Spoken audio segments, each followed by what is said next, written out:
Welcome to our daily reflection for this Friday, November 14th. And today is Friday, so we remember Good Friday. We remember that we offer up fasting, some kind of sacrifice, and especially in the month of November when we're praying for our beloved dead and for the poor souls in purgatory, that it's a great motivation to make a little sacrifice and offer it up out of charity for them.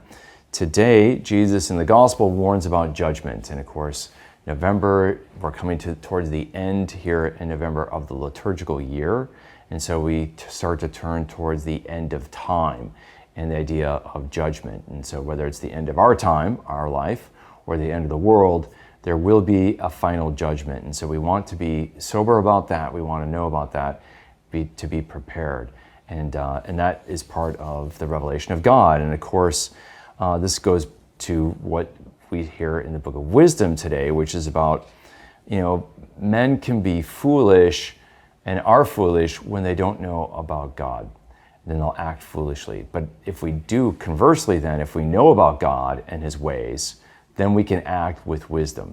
And that's so important. And one of the things that we need to know, not to be foolish, but to be wise, is that there is a final judgment. There is a final accounting, and we want to live according to God's way and God's wisdom and be right with God, so we're prepared for that day of judgment.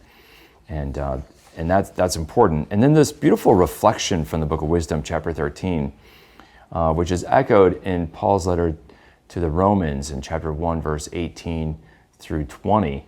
Paul echoes this and reflects on this, but we're reminded that by studying what God has done in the world, his works, that is creation, if you look at the creation, you should be able to learn something about the Creator. And so just as if you look at a piece of artwork, whether a carving or a painting, you learn something about the author from the story, something from the artisan by their artwork. And that's true about God. And so we reflect, and it says, by studying the works, that is the works of creation, we should be able to discern the artisan. I love that imagery of God as the great artisan. And then it goes on and says, there's two things to think about. One is the beauty of the world and of creation, because they should, from the beauty of creation, be able to discern the original source of beauty, which fashioned the world, that is God.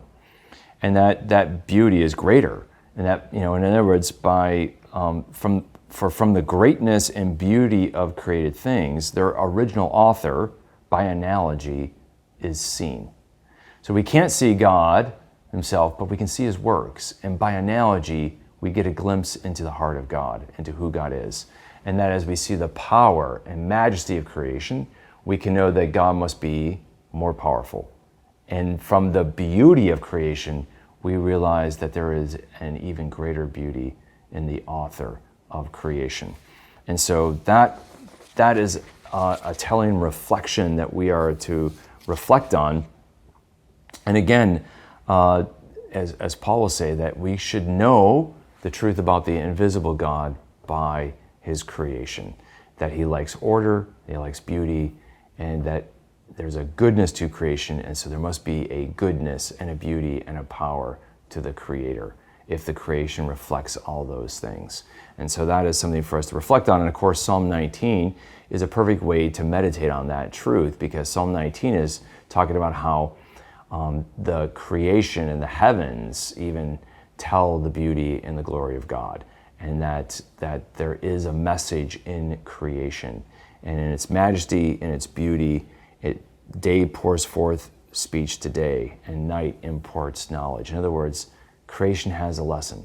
There's what we know of the book of creation, and that book has a message. Let's discern that message, and let's reflect on the beauty around us, and reflect on experiencing beauty in your life. Maybe it was hiking up in the mountains of Colorado. Maybe it was on walking along a beach and seeing the waves of a beautiful ocean. Reflect on an experience of beauty, and then reflect on how much greater God is. May the Lord bless and keep you.